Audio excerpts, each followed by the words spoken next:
in the next segment.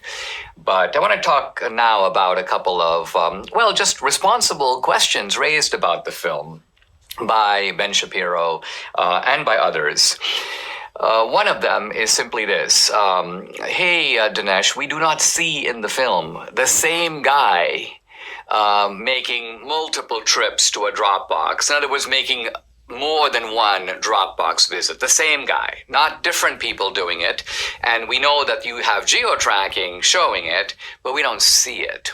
Now, this is true, but let me tell you why it's true. And it's true because most of these Dropboxes, sadly, have no surveillance footage. They just don't.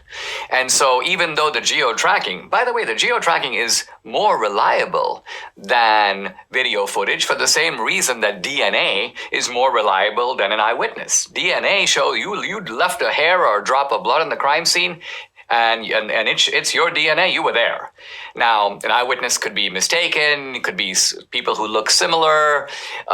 So eyewitness evidence is good on top of the technological evidence. So if geo-tracking shows a mule going from one Dropbox to another, let's say between 2 and 3 a.m. in the morning, and it turns out that on the 5th Dropbox, there happens to be surveillance footage, and you know that this guy was there at a specific moment in a day and time, and you look on the video at that day and that time, and there he is, boom, you've proven your case. You've established it clearly. The geo-tracking supports the video confirms the geo-tracking. So it seems to me what Ben Shapiro is kind of asking for is unreasonable. It's kind of like saying you've got a serial killer, he went to 5 different homes and committed a murder, he left his DNA, by the way, at all of them, we have the DNA, we know he was there, and Ben's like, well, wait a minute, I don't see video of him in all 5 homes. Well, yeah, that's because there's only one home that had cameras, and he is on the camera at the exact time that you would expect. There he is, but because the other homes didn't have cameras, I can't show you him,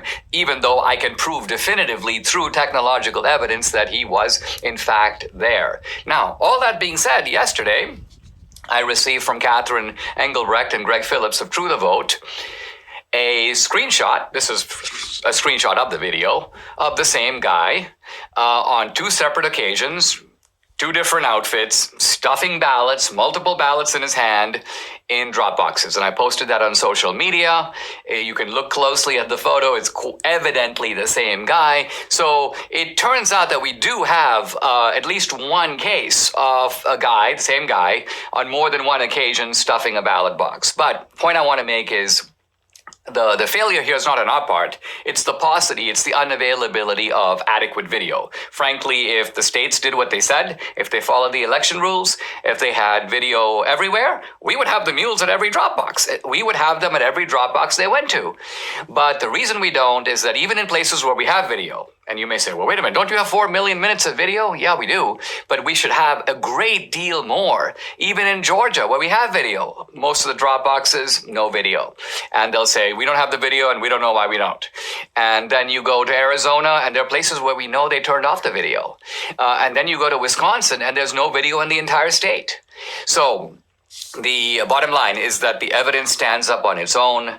The DNA, I'm talking here about the digital DNA, because see, our cell phones have a distinctive ID. And now I can give my cell phone to Debbie, I've said this before, and maybe she was at the Dropbox, but that my cell phone was at that location is not open to doubt. And let me close this section by reading a line. This is Chief Justice Roberts in the 2018 case, the Carpenter case, dealt with geo-tracking and privacy issues. And I'm quoting him now.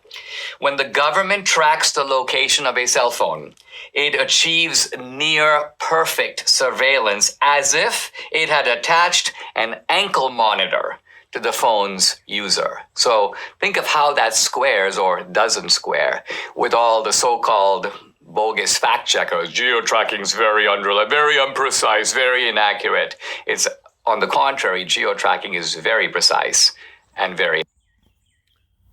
Something to think about is the tracking that we're looking at in some video.